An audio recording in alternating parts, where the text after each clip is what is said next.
নমস্কার everyone, welcome to success lover. আজকে William ব্লেকের লেখা দ্য ল্যাম্বের বাংলা লাইন বাই লাইন আমি পড়ে শোনাব। The lamb belongs to Blake's Songs of Innocence, which appeared in 1783. The Lamb is a typical poem of the Songs of Innocence. চলুন তাহলে line by line Bangla পড়ে শোনানো যাক। মেষটিকে উদ্দেশ্য করে শিশুটি একের পর এক প্রশ্ন করতে লাগল, কে তোমায় সৃষ্টি করেছে? তুমি কি জানো কে তোমায় সৃষ্টি করেছে?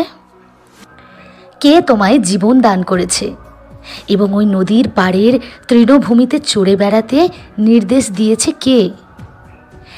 কে ওই কোমল চকচকে উষ্ণ সুন্দর পশম দিয়ে তোমার শরীর ঢেকে দিয়েছে?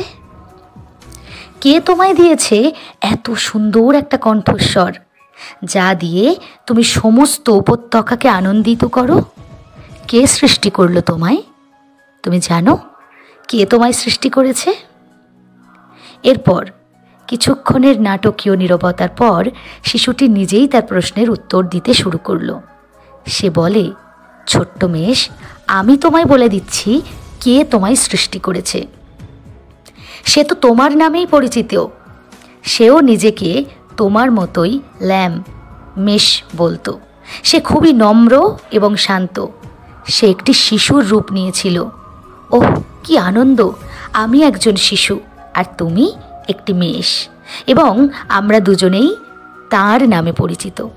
ছোট্ট মেষ, ঈশ্বরের আশীর্বাদ তোমার উপর বর্ষিত হতে দাও।